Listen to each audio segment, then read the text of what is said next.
ಎಲ್ಲ ವೀಕ್ಷಕರಿಗೆ ತುಂಬು ಹೃದಯದ ಸ್ವಾಗತ. ದಯಾಮಯಿ ಪ್ರಭು ಯೇಸು ನಮ್ಮೆಲ್ಲರನ್ನು ಹರಸಲಿ, ನಮ್ಮಲ್ಲಿ ಭರವಸೆಯನ್ನು ತುಂಬಿ ಸದಾ ಮುನ್ನಡೆಸಲಿ.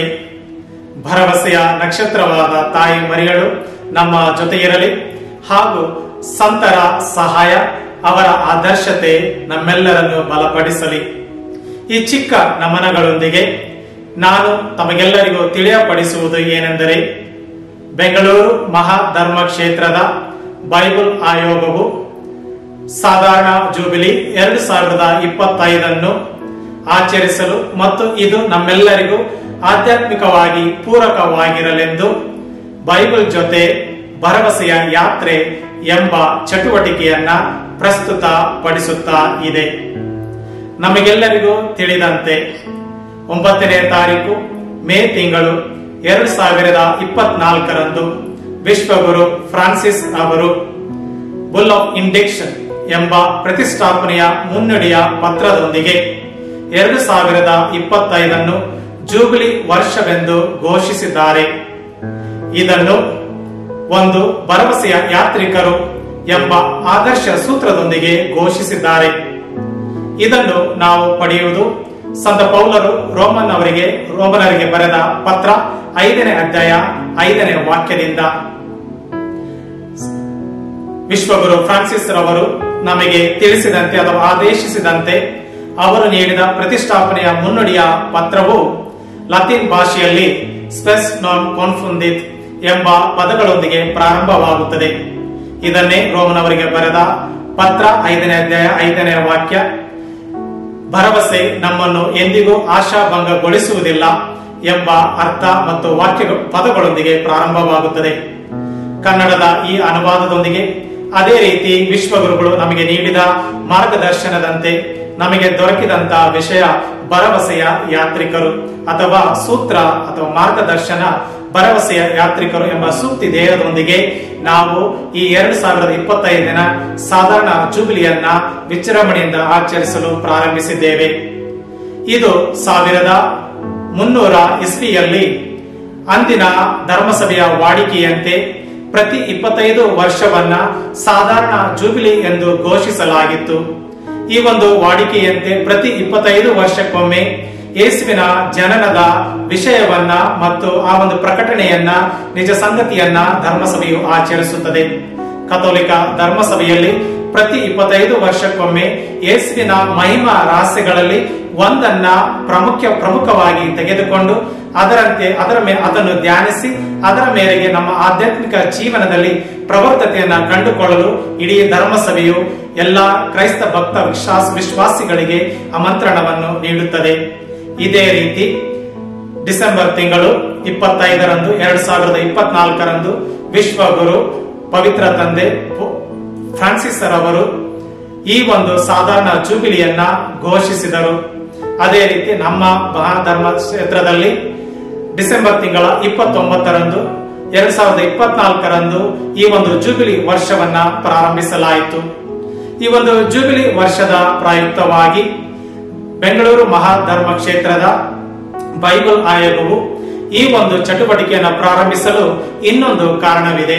ಅದೇನೆಂದರೆ 2025 ನಮ್ಮ ದೇಶದ ಬೈಬಲ್ ಆಯೋಗವು ನಿಮ್ಮಲ್ಲಿ ನಾನು ಭರವಸೆ ಇಟ್ಟಿರುವೆನು ಅಥವಾ ನಿಮ್ಮ ವಾಕ್ಯದಲ್ಲಿ ನಾನು ಭರವಸೆ ಇಟ್ಟಿರುವೆನು ಎಂಬುದನ್ನೇ ಆದರ್ಶ ಸೂತ್ರವನ್ನಾಗಿಟ್ಟುಕೊಂಡು ಈ ಒಂದು 2025 ಜೂಬಿಲಿ ವರ್ಷವನ್ನು ಕೊಂಡಾಡಲು ನಮ್ಮೆಲ್ಲರಿಗೂ ಆಮಂತ್ರಣವನ್ನು ನೀಡಿದೆ. ಈ ವಾಕ್ಯವನ್ನು ನಾವು ಕೀರ್ತನೆ 119:74 ವಾಕ್ಯದಲ್ಲಿ ನೋಡುತ್ತೇವೆ. ಆದ್ದರಿಂದ ಪ್ರಿಯರೇ, ಬೈಬಲ್ ಜೊತೆ ಭರವಸೆ ಯಾತ್ರೆ ಎಂಬ ಚಟುವಟಿಕೆಯನ್ನ ಈ ಸಾಲಿನಲ್ಲಿ 2025 ಬೈಬಲ್ ನಲ್ಲಿ ನಮಗೆ ಇರುವಂತ ಅಥವಾ ಪವಿತ್ರ ಗ್ರಂಥದಲ್ಲಿ ಇರುವಂತ ಒಂದೊಂದು ಪುಸ್ತಕವನ್ನು ಒಂದೊಂದು ಸಂಚಿಕೆಯಾಗಿ ನಿಮ್ಮ ಮುಂದೆ ಬೈಬಲ್ ಆಯೋಗವು ಇಡಲು ಇಚ್ಛಿಸುತ್ತದೆ. ಆದ್ದರಿಂದ ನಾವೆಲ್ಲರೂ ಈ ಸಂಚಿಕೆಗಳನ್ನ ಕೇಳುತ್ತಾ ಈ ಸಂಚಿಕೆಯಲ್ಲಿ ನಮಗೆ ದೊರಕುವಂತ ಆಧ್ಯಾತ್ಮಿಕ ಆಹಾರವನ್ನ ಮನಗಂಡು ಅದನ್ನು ಗಮನಿಸಿ ಅದರಲ್ಲಿ ನಮಗೆ ದೊರಕುವಂತ ಪ್ರೇರಣೆಗಳೊಂದಿಗೆ ನಾವು ನಮ್ಮ ಈ ಒಂದು ಪವಿತ್ರ ಯಾತ್ರೆಯನ್ನು ಅಥವಾ ಪುಣ್ಯ ಯಾತ್ರೆಯನ್ನು ಈ ಜುಬಿಲಿ ವರ್ಷದಲ್ಲಿ ಪ್ರಾರಂಭಿಸೋಣ. ಆದ್ದರಿಂದ ಈ ಜುಬಿಲಿ ವರ್ಷವನ್ನು ಪ್ರಾರಂಭಿಸಲು ಮೊದಲ ಸಂಚಿಕೆಯಲ್ಲಿ ನಾವು ತೆಗೆದುಕೊಂಡಂತ ವಿಷಯ ಆದಿಕಾಂಡ. ಈ ಮೊದಲ ಸಂಚಿಕೆಯಲ್ಲಿ ಬೈಬಲ್ ಜೊತೆ ಭರವಸೆಯ ಯಾತ್ರೆಯನ್ನು ಮೊದಲ ಪುಸ್ತಕ ಆದಿಕಾಂಡದಿಂದ ಪ್ರಾರಂಭಿಸುವ. ಯಹೂದ್ಯರ ಪವಿತ್ರ ಗ್ರಂಥ ತನಾಕ್ ಅಂದರೆ ತೋರಾ, ನಬಿಯಿಮ್ ಮತ್ತು ಕೆತುಬಿಮ್ ಎಂಬ 3 ಭಾಗಗಳನ್ನು ಒಳಗೊಂಡಿದೆ. ಇದನ್ನೇ ಗ್ರೀಕ್ ಭಾಷೆಯಲ್ಲಿ ಅನುವಾದಿಸಿದಾಗ ಅದನ್ನು ಸೆಪ್ತ್ವಜಿಂತ್ ಎಂದು ಕರೆಯಲಾಯಿತು. ಈ ಪವಿತ್ರ ಗ್ರಂಥದ ಅಥವಾ ಯಹೂದ್ಯರ ಈ ಪವಿತ್ರ ಗ್ರಂಥದ ಮೊದಲನೆಯ ಭಾಗ ತೋರಾ ಎಂದು ಹೇಳುವಾಗ ಅದನ್ನು ಉಪದೇಶ ಎಂದು ಅರಿತುಕೊಳ್ಳುತ್ತೇವೆ. ಎರಡನೇ ಭಾಗ ಪ್ರವಾದಿಗಳ ಭಾಗ, ಮೂರನೆಯದು ಇನ್ನಿತರ ಬರಹಗಳ ಭಾಗವಾಗಿದೆ. ಈ ಮೊದಲ 5 ಪುಸ್ತಕಗಳನ್ನ ಉಪದೇಶಗಳು ಎಂದು ನಾವು ತಿಳಿಯುವಾಗ ಗ್ರೀಕ್ ಅನುವಾದದಲ್ಲಿ ಸೆಪ್ತ್ವಜಿಂತ್ ಎಂಬ ಒಂದು ಪುಸ್ತಕದಲ್ಲಿ ಈ 5 ಪುಸ್ತಕಗಳನ್ನ ಪೆಂಟಟ್ಯೂಕ್ ಎಂದು ಕರೆಯಲಾಗುತ್ತದೆ. ಇದರ ಅರ್ಥ ಕನ್ನಡದಲ್ಲಿ ಪಂಚ ಸುರುಳಿಗಳು. ಹೀಗೆ ಯಹೂದ್ಯರ ಪವಿತ್ರ ಗ್ರಂಥದಲ್ಲೂ ಮತ್ತು ಸೆಪ್ತ್ವಜಿಂತ್ ಎಂಬ ಗ್ರೀಕ್ ಅನುವಾದದ ಗ್ರಂಥದಲ್ಲಿ ಮತ್ತು ನಮ್ಮ ಈ ಒಂದು ಕಥೋಲಿಕ ಧರ್ಮಸಭೆಯ ವಾಡಿಕೆಯಂತೆ ನಾವು ಏನು ಕರೆಯುತ್ತೇವೆ ಹಳೆಯ ಒಡಂಬಡಿಕೆ ಎಂಬುದರಲ್ಲಿ ಈ ಪವಿತ್ರ ಗ್ರಂಥದ ಮೊದಲ ಪುಸ್ತಕವು ಆದಿಕಾಂಡವಾಗಿದೆ. ಇದನ್ನು ಇಬ್ರಿಯ ಭಾಷೆಯಲ್ಲಿ ಬೆರೆಶಿತ್ ಎನ್ನಲಾಗುತ್ತದೆ. ಇದರ ಅರ್ಥ ಉಗಮ. ಅದನ್ನೇ ಗ್ರೀಕ್ ಭಾಷೆಯ ಅನುವಾದದಲ್ಲಿ ಗೆನೆಸಿಸ್ ಎಂದು ಕರೆಯಲಾಗುತ್ತದೆ. ಆಂಗ್ಲ ಭಾಷೆಯಲ್ಲಿ ಜೆನೆಸಿಸ್ ಎಂದು ಹೇಳಿದಾಗ ಕನ್ನಡದಲ್ಲಿ ಅದನ್ನು ಆದಿಕಾಂಡ ಎಂದು ನಾವು ಹೆಸರಿಸಲಾಗಿದೆ. ಹೀಗೆ ಈ ವಿವಿಧ ಭಾಷೆಗಳಲ್ಲಿ ನಾವು ತಿಳಿಯಬೇಕಾದದ್ದು ಇಷ್ಟೇ. ಆದಿಕಾಂಡವು ನಮಗೆ ಉಗಮದ ಬಗ್ಗೆ ಪರಿಚಯ ಮಾಡಿಸಿಕೊಡುತ್ತದೆ. ಈ ಉಗಮ ಎಂದು ಹೇಳುವಾಗ ಸೃಷ್ಟಿಯ ಉಗಮ, ಅದೇ ರೀತಿ ಪಾಪಮಯ ಜೀವನ ಹೇಗೆ ಪ್ರಾರಂಭವಾಯಿತು ಮತ್ತು ಅದರಿಂದ ದೇವರ ಮತ್ತು ನಮ್ಮ ನಡುವಿರುವಂತಹ ನಿಕಟ ಸಂಬಂಧ ಹೇಗೆ ಕಡಿದುಕೊಂಡು ಹೋಯಿತು, ಅದೇ ರೀತಿ ದೇವರು ಹೇಗೆ ಸತ್ಪುರುಷರನ್ನ ಮುನ್ನಡೆಸುತ್ತಾ ವಾಗ್ದಾನಗಳ ಮುಖಾಂತರ ಅವರಿಗೆ ಭರವಸೆಯನ್ನು ನೀಡುವುದರ ಮುಖಾಂತರ ರಕ್ಷಣೆ ಹಾದಿಯ ಪ್ರಕಾರ ಅಥವಾ ರಕ್ಷಣೆ ಹಾದಿಯ ಕಡೆಗೆ ಅವರನ್ನು ಹೇಗೆ ಮುನ್ನಡೆಸುತ್ತಾರೆ ಎಂಬ ಹಲವಾರು ವಿಷಯಗಳನ್ನ ನಾವು ಈ ಮೊದಲ ಗ್ರಂಥದಲ್ಲಿ ಅಥವಾ ಪವಿತ್ರ ಗ್ರಂಥದ ಮೊದಲನೆಯ ಪುಸ್ತಕದಲ್ಲಿ ನಾವು ನೋಡುತ್ತಾ ಇದ್ದೇವೆ. ಹೀಗೆ ಪವಿತ್ರ ಗ್ರಂಥದ ಈ ಮೊದಲ 5 ಪುಸ್ತಕಗಳು ಆದಿಕಾಂಡ, ವಿಮೋಚನೆ ಕಾಂಡ, ಸಂಖ್ಯಾಕಾಂಡ ಅಥವಾ ಯಾಜಕ ಕಾಂಡ, ಸಂಖ್ಯಾಕಾಂಡ, ಅದೇ ರೀತಿ ಧರ್ಮೋಪದೇಶ ಕಾಂಡ, ಹೀಗೆ 5 ಪುಸ್ತಕಗಳು ಅಥವಾ 5 ಪಂಚ ಸುರುಳಿಗಳಿಗೆ ಈ ಆದಿಕಾಂಡ ಒಂದು ರೀತಿಯ ಬುನಾದಿಯಾಗಿದೆ. ಅದಲ್ಲದೆ ಪವಿತ್ರ ಗ್ರಂಥದ ಎಲ್ಲಾ ಪುಸ್ತಕಗಳಿಗೆ ಇದು ಒಂದು ಪ್ರೇರಣೆಯ ಉಗಮವಾಗಿದೆ. ಕಾರಣ ಇದರಲ್ಲಿ ನಾವು ಅನೇಕ ರೀತಿಯ ಇತಿಹಾಸದ ಪರಿಚಯವನ್ನ ಪಡೆದುಕೊಳ್ಳುತ್ತೇವೆ. ಈ ಇತಿಹಾಸದ ಪರಿಚಯ ಎಂದಾಗ 2 ಮುಖ್ಯ ಭಾಗಗಳಿವೆ. ಅದು ಮೊದಲನೆಯದು ಪೂರ್ವ ಇತಿಹಾಸ. ಈ ಒಂದು ಭಾಗದಲ್ಲಿ ಈ ಮೊದಲನೆಯ ಭಾಗದಲ್ಲಿ ಒಟ್ಟು 11 ಅಧ್ಯಾಯಗಳನ್ನ ನಾವು ನೋಡುತ್ತೇವೆ. ಎರಡನೆಯ ಭಾಗ ಪೂರ್ವಜರ ಇತಿಹಾಸ. ಅಲ್ಲಿ ನಾವು ಉಳಿದ 39 ಅಧ್ಯಾಯಗಳನ್ನು ನೋಡುತ್ತೇವೆ. ಒಟ್ಟಾಗಿ ಆದಿಕಾಂಡದಲ್ಲಿ 50 ಅಧ್ಯಾಯಗಳು ಇವೆ.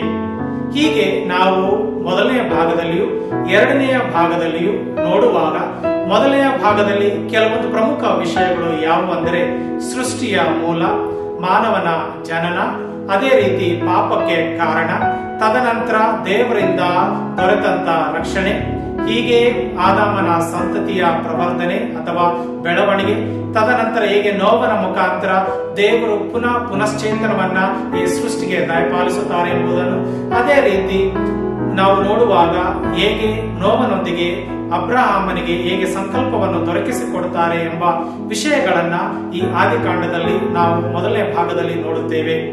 ಎರಡನೆಯ ಭಾಗ ಉಳಿದಂತ 39 ಅಧ್ಯಾಯಗಳು.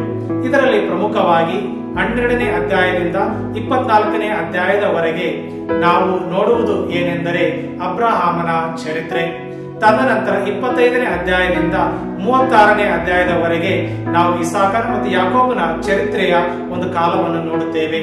ಮೂರನೆಯದಾಗಿ ಜೋಸೆಫನ ಚರಿತ್ರೆಯ ಕಾಲದೊಂದಿಗೆ 37ನೇ ಅಧ್ಯಾಯದಿಂದ 50ನೇ ಅಧ್ಯಾಯವರೆಗೆ ನಾವು ಆದಿಕಾಂಡದಲ್ಲಿ ಹೇಗೆ ದೇವರು ಇಸ್ರಾಯೇಲರನ್ನು ರಕ್ಷಿಸಿ ಈಜಿಪ್ತಿನಲ್ಲಿ ಅವರಿಗೊಂದು ನೆಲೆಯನ್ನು ದಯಪಾಲಿಸುತ್ತಾರೆ ಎಂಬ ವಿಷಯವನ್ನ ಈ ಎರಡನೇ ಭಾಗದ ಕೊನೆಯ ಭಾಗದಲ್ಲಿ ನೋಡುತ್ತೇವೆ. ಈ ಎಲ್ಲ ಅಂಶಗಳನ್ನು ನಾವು ನೋಡುವಾಗ ನಾವು ತಿಳಿಯಬೇಕಾದುದು ಇಷ್ಟೇ. ಈ ಒಂದು ಮೊದಲ ಸಂಚಿಕೆಯಲ್ಲಿ ಆದಿಕಾಂಡದ ಪುಸ್ತಕದೊಂದಿಗೆ ನಾವು ಭರವಸೆಯ ಯಾತ್ರೆಯನ್ನು ಮುಂದುವರಿಸುವಾಗ ನಾವು ಎಲ್ಲಾ ವಿಷಯಗಳ ಪರಿಚಯದ ಬಗ್ಗೆ ಚಿಂತಿಸುತ್ತಿಲ್ಲ, ಎಲ್ಲಾ ವಿಷಯಗಳ ಬಗ್ಗೆ ವಿಮರ್ಶೆಯನ್ನು ಮಾಡುತ್ತಿಲ್ಲ. ಬದಲಾಗಿ ಯಾವ ಭಾಗಗಳು, ಯಾವ ಅಂಶಗಳು, ಯಾವ ಸಂದರ್ಭಗಳು ಭರವಸೆಯ ಬಗ್ಗೆ ಕುರಿತು ಮಾತನಾಡುತ್ತವೆ ಮತ್ತು ಭರವಸೆಯ ಚಿಹ್ನೆಯನ್ನ ಮುನ್ಸೂಚನೆಯಾಗಿ ನೀಡುತ್ತವೆ ಎಂಬುದನ್ನ ಕೆಲವೊಂದು ವಿಷಯಗಳನ್ನು ಮಾತ್ರ ನಾವು ಆಯ್ದುಕೊಂಡು ಅವುಗಳ ಪರಿಚಯ ಮಾಡುತ್ತಾ ಅವುಗಳೊಂದಿಗೆ ನಮ್ಮ ಭರವಸೆ ಯಾತ್ರೆಯನ್ನು ನಾವು ಮುಂದುವರಿಸೋಣ. ಆದಿಕಾಂಡದ ಪುಸ್ತಕದಲ್ಲಿ ಭರವಸೆಯ ಸನ್ನಿವೇಶಗಳನ್ನು ಸೂಚಿಸುವ 6 ಸಂದರ್ಭಗಳನ್ನು ಈಗ ತಮ್ಮೆಲ್ಲರಿಗೂ ಪರಿಚಯ ಪಡಿಸಲಾಗುತ್ತದೆ. ಸೃಷ್ಟಿಯ ಮೂಲಕ ಪ್ರಾರಂಭವಾದ ವಿವರಣೆ ಅಥವಾ ನಿರೂಪಣೆ. ಹೀಗೆ ನಾವು ಮುಂದುವರಿಯುವಾಗ 3ನೇ ಅಧ್ಯಾಯ 15ನೇ ವಾಕ್ಯದಲ್ಲಿ ನಾವು ನೋಡುತ್ತೇವೆ, ಹಗೆತನವಿರುವುದು ನಿನಗೂ ಮತ್ತು ಇವಳ ಸಂತತಿಗೂ ಅಥವಾ ನಿನ್ನ ಸಂತತಿಗೂ ಇವಳ ಸಂತತಿಗೂ ಎಂಬ ಒಂದು ಪ್ರಸ್ತಾಪವನ್ನ ಅಲ್ಲಿ ನಾವು ನೋಡುತ್ತೇವೆ. ಸರ್ಪಕ್ಕೂ ಮತ್ತು ಮಹಿಳೆಯ ನಡುವೆ ಇರುವ ಹಗೆತನದ ಒಂದು ವಿವರಣೆ ಅಥವಾ ಶಾಪ ಅಲ್ಲಿ ವಿವರಿಸಲಾಗಿದೆ ಅಥವಾ ಸೂಚಿಸಲಾಗಿದೆ. ಕಾಲಕ್ರಮೇಣ ಅದೇ ಒಂದು ತದನಂತರ 3ನೇ ಅಧ್ಯಾಯ 20ರಲ್ಲಿ ನಾವು ನೋಡುತ್ತೇವೆ, ಆದಾಮನು ಆಕೆಯನ್ನು ಅವಳೆಂದು ಕರೆಯುತ್ತಾನೆ, ಕಾರಣ ಆಕೆ ಮಾನವ ಕುಲಕ್ಕೆ ಮೂಲ ಆಗಿರುತ್ತಾಳೆ. ಅದೇ ರೀತಿ ಶಾಪದಿಂದ ಶಪಿಸಿದರೂ ಕೂಡ ದೇವರು ಅಥವಾ ಇವರಲ್ಲಿ ಒಂದು ರೀತಿಯ ಕಾಳಜಿಯನ್ನ ವಹಿಸಿಕೊಂಡು ಚರ್ಮದ ಉಡುಗೆಯನ್ನ ಇವರಿಗೆ ತೊಡಿಸುತ್ತಾರೆ. ಇದು ಒಂದು ರೀತಿಯ ಭರವಸೆಯ ಅಥವಾ ಆಶಾಭಾವನದ ಒಂದು ಸಂಕೇತವಾಗಿದೆ. ಎಷ್ಟೇ ಪಾಪ ಮಾಡಿದರೂ ಕೂಡ ದೇವರು ತಾವು ಸೃಷ್ಟಿಸಿದ ಜನಾಂಗವನ್ನು ಕೈ ಬಿಡುವುದಿಲ್ಲ ಎಂಬುದನ್ನ ಈ ಒಂದು ಮೊದಲ ಸಂದರ್ಭದಲ್ಲಿ ನಾವು ನೋಡುತ್ತೇವೆ. 2ನೆಯ ಸನ್ನಿವೇಶ ಅಥವಾ ಸಂದರ್ಭ ಅಥವಾ ಭರವಸೆಯ ಸೂಚನೆಯನ್ನ ನಾವು 9ನೇ ಅಧ್ಯಾಯ 1ನೇ ವಾಕ್ಯದಲ್ಲಿ ನಾವು ನೋಡುತ್ತೇವೆ. ಅದೇನೆಂದರೆ ದೇವರು ನೋಹನನ್ನು ಮತ್ತು ಆತನ ಮಕ್ಕಳನ್ನು ಆಶೀರ್ವದಿಸುವ ಒಂದು ಸನ್ನಿವೇಶ. ಅದೇನೆಂದರೆ ಅವರೆಲ್ಲರೂ ಪ್ರವರ್ಧಿಸಿ ಹೆಚ್ಚಿಸಿ ಭೂಲೋಕದಲ್ಲೆಲ್ಲ ಹರಡಲಿ ಎಂಬ ಆಶೀರ್ವಾದವನ್ನು ನೀಡುತ್ತಾರೆ. ಈ ನೋವನ ಚರಿತ್ರೆಯನ್ನ ನಾವು ನೋಡುವುದಾಗ ಆತ ಉಳಿದು ಬೆಳಗಿದಂತ ಜನಾಂಗವಾಗಿದ್ದಾನೆ. ಆತನಿಂದ ಪುನಃ ಸೃಷ್ಟಿಯು ಪುನಶ್ಚೇತನಗೊಂಡು ದೇವರು ನಮಗೆ ಸೂಚಿಸಿದಂತ ಆ ಒಂದು ಮಳೆ ಬಿಲ್ಲು ಅದು ಭರವಸೆಯ ಚಿಹ್ನೆಯಾಗಿದೆ. ಹೀಗೆ ನೋವನೊಂದಿಗೆ ಒಡಂಬಡಿಕೆ ಮಾಡಿದ ನಂತರ 3ನೆಯ ಭಾಗ ಅಥವಾ 3ನೆಯ ಸಂದರ್ಭ ನಾವು ಅಬ್ರಹಾಮನಿಗೆ ಹೋಲಿಸಿ ನೋಡಬಹುದು. 12ನೇ ಅಧ್ಯಾಯ ವಾಕ್ಯಗಳು 1ರಿಂದ 3ರಲ್ಲಿ ನಾವು ನೋಡುತ್ತೇವೆ, ದೇವರು ಅಬ್ರಹಾಮನಿಗೆ ಕೊಟ್ಟಂತ ಕರೆ, ತನ್ನ ಸ್ವಂತ ನಾಡನ್ನ ಬಿಟ್ಟು ತ್ಯಜಿಸಿ ದೇವರು ತೋರಿಸುವ ವಾಗ್ದತ್ತ ನಾಡಿಗೆ ಆತ ತನ್ನ ಪ್ರಯಾಣವನ್ನು ಬೆಳೆಸಬೇಕೆಂಬ ಭರವಸೆಯ ಆ ಒಂದು ವಾಗ್ದಾನ ಅಥವಾ ಕರೆ. ಇದರಲ್ಲಿ ದೇವರು ಆತನಿಗೆ ಹೇಳುವ ವಾಕ್ಯವು ಇದಾಗಿದೆ, ನೀನು ಆದರ್ಶದ ಆಶೀರ್ವಾದದ ವ್ಯಕ್ತಿಯಾಗಿರುತ್ತೆ ಅಥವಾ ಆದರ್ಶದ ಆಶೀರ್ವಾದವನ್ನ ನಿನ್ನ ಮುಖೇನೆ ಇಡೀ ಮಾನವ ಕುಲದ ಜನಾಂಗವು ಪಡೆಯುತ್ತದೆ ಎಂಬ ಆ ದೇವರ ಕರೆಯೊಂದಿಗೆ ಅಬ್ರಹಾಮನನ್ನು ದೇವರ ಆ ಕರೆಯೊಂದಿಗೆ ಹೊಸ ನಾಡಿನ ಕಡೆ ಆತನು ಮುನ್ನಡೆಯಲು ಅಥವಾ ತನ್ನ ಪ್ರಯಾಣವನ್ನು ಬೆಳೆಸುವಂತ ಆ ಒಂದು ಸನ್ನಿವೇಶವನ್ನ ಹಿನ್ನೆಲೆಯನ್ನ ಇಲ್ಲಿ ನಾವು ನೋಡುತ್ತೇವೆ. 4ನೆಯ ಭಾಗ ಆದಿಕಾಂಡದ 17ನೇ ಅಧ್ಯಾಯ ವಾಕ್ಯಗಳು 4ರಿಂದ 5. ಇಲ್ಲಿ ನಾವು ನೋಡುವುದು ಏನೆಂದರೆ ದೇವರು ಅಬ್ರಹಾಮನಿಗೆ ಒಂದು ರೀತಿಯ ಈತನು ಎಲ್ಲಾ ಜನಾಂಗಗಳಿಗೆ ಅಥವಾ ಈತನ ಜನಾಂಗವು ಮಹಾ ಜನಾಂಗವಾಗುತ್ತದೆ ಎಂಬ ಆ ಒಂದು ವ್ಯಾಖ್ಯಾನ, ಆ ಒಂದು ಭರವಸೆಯನ್ನ ಅಲ್ಲಿ ನಾವು ನೋಡುತ್ತೇವೆ. ಅದೇನೆಂದರೆ ಅಬ್ರಹಾಮ ಎಂಬ ಇರುವ ಹೆಸರು ಅಬ್ರಹಾಮ ಎಂದಾಗುತ್ತದೆ, ಕಾರಣ ಈತನು ಎಲ್ಲಾ ಜನಾಂಗಕ್ಕೆ ಮೂಲ ಪುರುಷನಾಗಿರುತ್ತಾನೆ ಎಂಬುದನ್ನ ಅಲ್ಲಿ ವಿವರಿಸಲಾಗಿದೆ. ತದನಂತರ 5ನೆಯ ಭಾಗ 22ನೇ ಅಧ್ಯಾಯ ಆದಿಕಾಂಡದಲ್ಲಿ ಅಲ್ಲಿ ನಾವು ನೋಡುವುದೇನೆಂದರೆ ಅಬ್ರಹಾಮನಿಗೆ ಇಟ್ಟಂತ ಅಗ್ನಿ ಪರೀಕ್ಷಾ, ಆದರೆ ತನಗೆ ನೀಡಿದಂತ ಅಥವಾ ಕೊಟ್ಟಂತ ಒಬ್ಬನೇ ಮಗ ಇಸಾಕನನ್ನು ಬಲಿಯರ್ಪಣೆಯಾಗಿ ನೀಡಲು ದೇವರು ಆದೇಶಿಸಿದಾಗ ಆತ ವಿಧೇಯತೆಯಿಂದ ಒಪ್ಪಿಕೊಂಡಾಗ ದೇವರು ಪುನಃ ಆತನೊಂದಿಗೆ ಒಡಂಬಡಿಕೆಯನ್ನ ಮಾಡಿಕೊಂಡು ಒಂದು ರೀತಿಯ ಆಶ್ವಾಸನೆಯನ್ನು ನೀಡುತ್ತಾ ಭರವಸೆಯನ್ನು ನೀಡುತ್ತಾ ಹೇಳುತ್ತಾರೆ, ನಿನ್ನ ಜನಾಂಗವು ಅಥವಾ ನಿನ್ನ ಸಂತತಿಯು ನಕ್ಷತ್ರಗಳಿಂದ ಮಿಗಿಲಾಗಿಯೂ ಸಮುದ್ರ ತೀರದಲ್ಲಿರುವಂತಹ ಮರಳಿಗಿಂತಲೂ ಬಿಗಿಲಾಗಿ ಇರುತ್ತದೆ ಎಂಬ ಒಂದು ಭರವಸೆಯನ್ನ ನೀಡುತ್ತಾರೆ. ಕೊನೆಯದಾಗಿ ನಾವು ನೋಡುವುದು 50ನೇ ಅಧ್ಯಾಯ ಆದಿಕಾಂಡದ 50ನೇ ಅಧ್ಯಾಯ ವಾಕ್ಯಗಳು 20ರಿಂದ 22ರಲ್ಲಿ. ಇಲ್ಲಿ ನಾವು ನೋಡುತ್ತೇವೆ, ನೀವು ನನ್ನಲ್ಲಿ ಅವನತಿಯನ್ನ ಬಯಸಿದಾದರೂ ದೇವರು ನನ್ನ ಮುಖಾಂತರ ನಿಮಗೆ ಒಂದು ರಕ್ಷಣೆಯನ್ನು ನೀಡಿದ್ದಾರೆ ಎಂಬ ಮಾತನ್ನು ಜೋಸೆಫನು ತನ್ನ ಸಹೋದರರಿಗೆ ಹೇಳುವಂತಹ ಮಾತಾಗಿದೆ.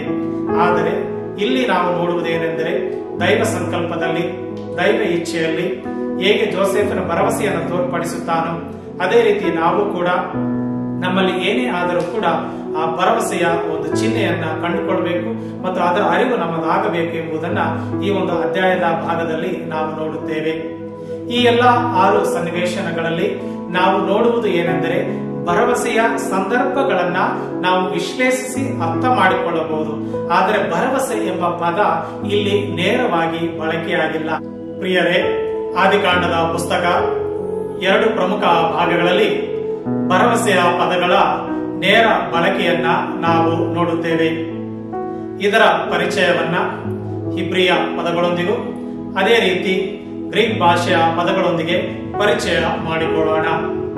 ಹಿಬ್ರಿಯ ಭಾಷೆಯಲ್ಲಿ 2 ಮುಖ್ಯ ಪದಗಳನ್ನ ಇಲ್ಲಿ ನಾವು ನೋಡಬಹುದು.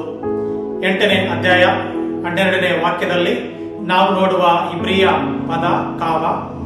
ಅದೇ ರೀತಿ ಆದಿಕಾಂಡ 49ನೇ ಅಧ್ಯಾಯ 18ನೇ ವಾಕ್ಯದಲ್ಲಿ ನಾವು ನೋಡುವ ಇನ್ನೊಂದು ಹಿಬ್ರಿಯ ಪದ ಅದು ಯಾಹವ್.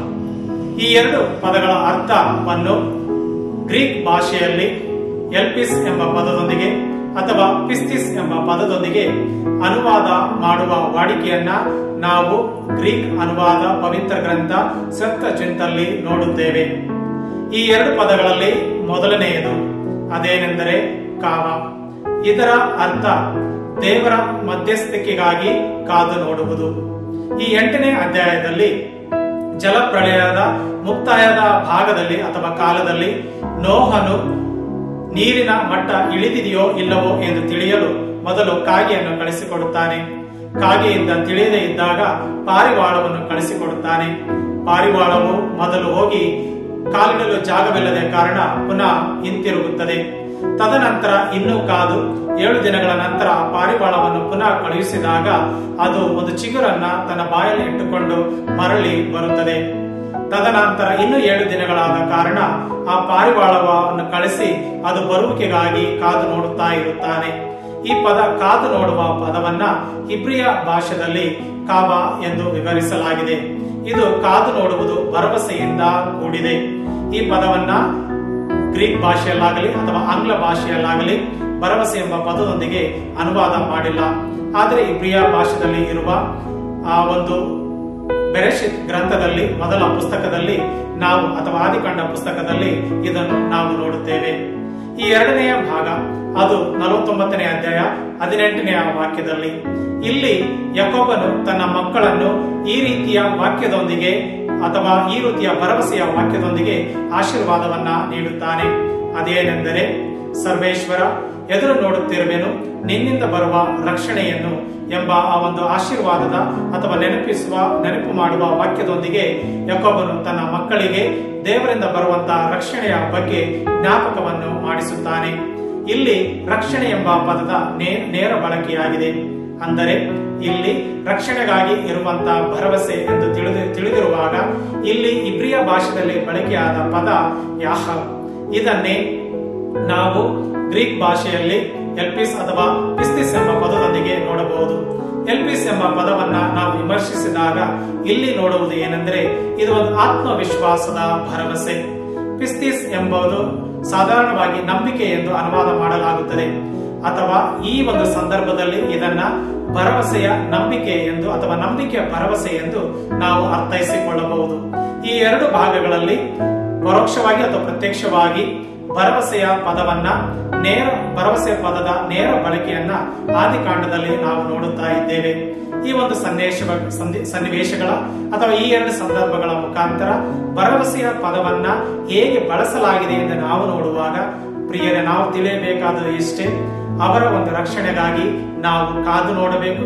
ಅದೇ ರೀತಿ ನಮ್ಮದೇ ಆದ ಪ್ರಯತ್ನವನ್ನು ಮಾಡಬೇಕು ಎಂಬುದನ್ನ ಆಶೀರ್ವಚನಗಳ ಮುಖಾಂತರ ಈ 2 ಸಂದರ್ಭಗಳು ನಮಗೆ ಭರವಸೆಯ ಆ ಒಂದು ಯಾತ್ರೆಯ ವಿವರಣೆಯನ್ನ ನೀಡುತ್ತವೆ. ಈ ಕೊನೆಯ ಭಾಗದಲ್ಲಿ ನಾವು ಕಥೋಲಿಕ ಕ್ರೈಸ್ತರಿಗೆ ದೈವಶಾಸ್ತ್ರದ ಅನುಗುಣವಾಗಿ ಆಗುವಂತ ಕೆಲವು ಪ್ರಮುಖ ಪ್ರಭಾವಗಳ ಬಗ್ಗೆ ಚಿಂತಿಸೋಣ. ಅವುಗಳು ಯಾವುವು ಎಂದರೆ ಸೃಷ್ಟಿಯ ದಿನಗಳು ಮತ್ತು ವಿಶ್ರಾಂತಿಯ ದಿನ. ಈ ಸೃಷ್ಟಿಯ ದಿನವು ಪ್ರತಿಯೊಂದು ಜೀವಕ್ಕೂ ಒಂದೊಂದು ರೀತಿಯ ಸ್ಥಳವನ್ನ ಒದಗಿಸಿಕೊಡುತ್ತದೆ. ಅದೇನೆಂದರೆ ಬೆಳಕಿಗೂ ಕತ್ತಲಿಗೂ ಒಂದು ಸ್ಥಳ, ಆಕಾಶಕ್ಕೂ ಭೂಮಿಗೂ ಒಂದು ಸ್ಥಳ, ಅದೇ ರೀತಿ ಸೂರ್ಯನಿಗೂ ಚಂದ್ರಕ್ಕೂ ಮತ್ತು ಜೀವಕ್ಕೂ ಒಂದು ಸ್ಥಳ. ಹೀಗೆ ಮುಂದುವರೆದು ನೋಡುವಾಗ ಜಲರಾಶಿಗಳಿಗೂ ಮತ್ತು ಪ್ರಾಣಿಗಳಿಗೂ ಒಂದು ಸ್ಥಳ, ಹೀಗೆ ಕೊನೆಯದಾಗಿ ಮಾನವನಿಗಾಗಿ ಒಂದು ಸ್ಥಳ. ಹೀಗೆ ಈ 6 ರೀತಿಯ ಸೃಷ್ಟಿಯ ಕಾರ್ಯಗಳನ್ನು ಒಂದೊಂದು ರೀತಿಯಾಗಿ ಹೊಸ ದಿನದೊಂದಿಗೆ ಪ್ರಾರಂಭವಾಗುತ್ತದೆ. ಕೊನೆಯದಾಗಿ 7ನೇ ದಿನ ಸರ್ವೇಶ್ವರರು ತೆಗೆದುಕೊಳ್ಳುವ ವಿಶ್ರಾಂತಿಯೊಂದಿಗೆ ಇದು ಸಮಾಪ್ತಿಗೊಳ್ಳುತ್ತದೆ. ಆದರೆ ಈ 7 ದಿನಗಳಲ್ಲಿ ತೋರಿಸಿಕೊಡುವಂತ ಈ ಸೃಷ್ಟಿಯ ಕಾರ್ಯವು ನಮಗಲ್ಲಿ ಮತ್ತು ನಮ್ಮಲ್ಲಿ ದೇವರು ಹೇಗೆ ನಮ್ಮ ಪರವಾಗಿ ಮಧ್ಯಸ್ಥಿಕೆಯನ್ನು ವಹಿಸಿಕೊಂಡು ನಮ್ಮ ಸೃಷ್ಟಿಯನ್ನು ಪುನಶ್ಚೇತನಗೊಳಿಸುತ್ತಾರೆ ಎಂಬುದನ್ನ ಈ ಒಂದು ಮೊದಲ ಭಾಗದಲ್ಲಿ ನಾವು ನೋಡುತ್ತೇವೆ. 2ನೇ ಭಾಗದಲ್ಲಿ ನಾವು ನೋಡುವುದೇನೆಂದರೆ ಇಬ್ರಿಯ ಭಾಷೆಯಲ್ಲಿ ಹೇಳುವಂತ ಒಂದು ಪ್ರಮುಖ ಪದ, ಅದು ತೊಲೆದೋತ್. ಇದು ಏನೆಂದರೆ ಜನಾಂಗದಿಂದ ಜನಾಂಗಕ್ಕೆ ಅಥವಾ ಪ್ರತಿಯೊಂದು ವಂಶದಿಂದ ಇನ್ನೊಂದು ವಂಶಕ್ಕೆ ಅಥವಾ ವಂಶಾವಳಿ ಪಟ್ಟಿಯೊಂದಿಗೆ ದೇವರು ಯಾವ ಯಾವ ಮಾನವರಲ್ಲಿ ಏನೆಲ್ಲ ಒಡಂಬಡಿಕೆಯನ್ನ ಮಾಡಿಕೊಂಡರು ಮತ್ತು ಅದೇ ರೀತಿ ಯಾವೆಲ್ಲ ಭರವಸೆಯ ಚಿಹ್ನೆಗಳನ್ನ ತೋರಿಸಿದರು ಎಂಬ ಮಾತುಗಳನ್ನ ಮತ್ತು ಸಂದರ್ಭಗಳನ್ನ ನಾವು ಈ ಆದಿಕಾಂಡದಲ್ಲಿ ಅದರಂತೆ ಪುನಃ ಬರುವಂತ ಇನ್ನಿತರ ಪುಸ್ತಕಗಳಲ್ಲಿ ಕೂಡ ಈ ಒಂದು ಮುಖ್ಯ ಅಂಶವನ್ನು ನೋಡುತ್ತೇವೆ. ಕೊನೆಯದಾಗಿ ನಾವು ನೋಡುವುದೇನೆಂದರೆ ಮಾನವನು ಎಷ್ಟೇ ಪಾಪ ಮಾಡಿದರು ಅಥವಾ ಸಂಕಷ್ಟಕ್ಕೆ ಸಿಲುಕಿಕೊಂಡಾಗ ದೇವರು ಆತನ ಪರವಾಗಿ ನಿಂತು ಮಧ್ಯಸ್ಥಿಕೆಯನ್ನ ವಹಿಸಿಕೊಂಡು ರಕ್ಷಣೆಯನ್ನ ನೀಡುವಂತ ಮತ್ತು ಪುನಶ್ಚೇತನದೊಂದಿಗೆ ಹೊಸ ಜೀವವನ್ನು ಕಲ್ಪಿಸಿಕೊಡುವಂತ ಸಂದರ್ಭಗಳನ್ನ ಪುನಃ ನಾವು ಆದಿಕಾಂಡದಲ್ಲಿ ನೋಡುತ್ತೇವೆ. ಹೀಗೆ ಈ 3 ರೀತಿಯ ಪ್ರಮುಖ ಅಂಶಗಳನ್ನು ನಾವು ನೋಡುವಾಗ ಸೃಷ್ಟಿಯಲ್ಲಿ ಒಂದೊಂದಕ್ಕೂ ಒಂದೊಂದು ಸ್ಥಳವನ್ನು ವಿಧಿಸಿದಾಗ ಅಥವಾ ಪಾಪದಿಂದ ಅಥವಾ ಶಾಪದಿಂದ ದೇವರು ನೀಡಿದಂತ ಆ ಯೋಧನ ಸ್ಥಳವನ್ನು ಕಂಡಾಗ ನಾವು ಹೊಸ ರೀತಿಯಾಗಿ ಕಥೋಲಿಕ ಕ್ರೈಸ್ತರಲ್ಲಿ ನಾವು ಚಿಂತಿಸುವಂತೆ ಒಬ್ಬ ಮಹಿಳೆಯಿಂದ ಕಳೆದುಕೊಂಡ ರಕ್ಷಣೆಯನ್ನ ಅಥವಾ ಆ ಹೊಸ ಜೀವವನ್ನ ಇನ್ನೊಂದು ಮಹಿಳೆಯ ಮುಖಾಂತರ ನಾವು ಪಡೆದುಕೊಂಡಿದ್ದೇವೆ ಎಂಬ ಒಂದು ವಿಶ್ವಾಸದ ವಾಡಿಕೆ, ಅದು ತಾಯಿ ಮರಿಯಳ ಪಾತ್ರವನ್ನ ಸೂಚಿಸುತ್ತದೆ. ಅದೇ ರೀತಿ ಒಂದು ಮರದಡಿ ನಾವು ಕಳೆದುಕೊಂಡಂತ ಆ ಜೀವವನ್ನ ಇನ್ನೊಂದು ಮರದಡಿ ನಾವು ಪಡೆದಿದ್ದೇವೆ ಎಂಬ ಇನ್ನೊಂದು ವಾಡಿಕೆ. ಅದೇನೆಂದರೆ ಏದೆನ್ ತೋಟದಲ್ಲಿ ಆ ತೋಟದ ಮಧ್ಯದಲ್ಲಿ ಇರುವಂತಹ ಮರದ ಹಣ್ಣನ್ನು ತಿಂದಾಗ ಆದಾಮನು ಮತ್ತು ಅವಳು ಕಳೆದುಕೊಂಡಂತ ಆ ದೇವರ ಮತ್ತು ತಮ್ಮ ನಡುವೆ ಇರುವಂತಹ ನಿಕಟ ಸಂಬಂಧವನ್ನ ಪುನಃ ನಾವು ಶಿಲುಬೆಯ ಮರದ ದಡಿಯಲ್ಲಿ ಪ್ರಭು ಯೇಸುವಿನ ಹೃದಯಕ್ಕೆ ತಿವಿದ ಆ ಒಂದು ಭಾಗದಿಂದ ದಾರಿಯಾಗಿ ಸುರಿದಂತ ರಕ್ತದಿಂದ ಪವಿತ್ರವಾಗಿ ಪುನಶ್ಚೇತನಗೊಂಡ ಮಾನವ ಜನಾಂಗಕ್ಕೆ ದೊರೆದಂತ ಹೊಸ ಜೀವ, ಅದು ಶಿಲುಬೆಯ ಮರದಡಿ ದೊರಕಿದಂತ ಸ್ಥಳವಾಗಿದೆ ಅಥವಾ ಸೂತ್ರವಾಗಿದೆ.